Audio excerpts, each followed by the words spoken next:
Oh no. Tayo, akala mo hindi na ako babalik?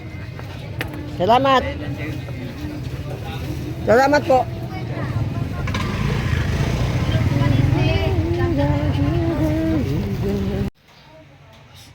So ayan, tanghali na naman. Tayo po ay magluluto ngayon ng ating mekos-mekos na kakaibang ulam. Ito po yung ampalaya na may itlog. So ayan na po yung ating sibuyas, bawang, kamatis at ang ating ampalaya. Nalamog, binili sa ng mura. Ayan. So start na rin po tayo magluto. Ayan o.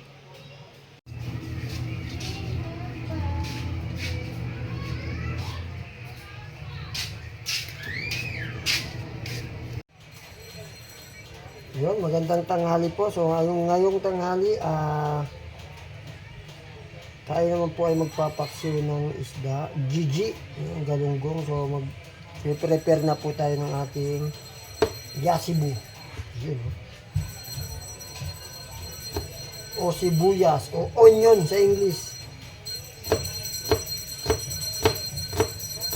Sa China naman to, luha. Sa Taiwan, luha ka. Yun o.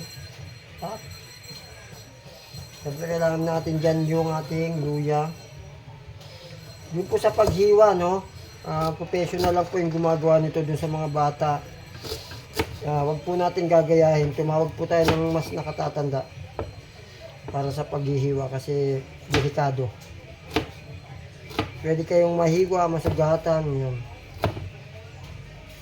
So kailangan talaga ano siya, yung ano tawag dito?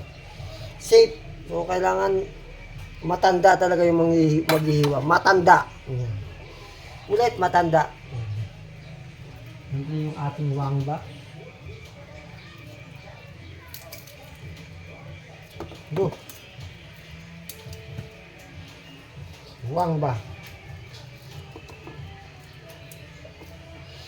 Kailangan natin itong i-push. Wow, push. Ito.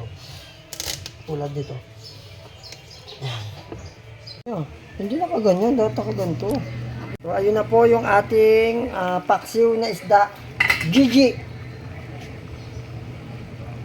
Wow, masarap.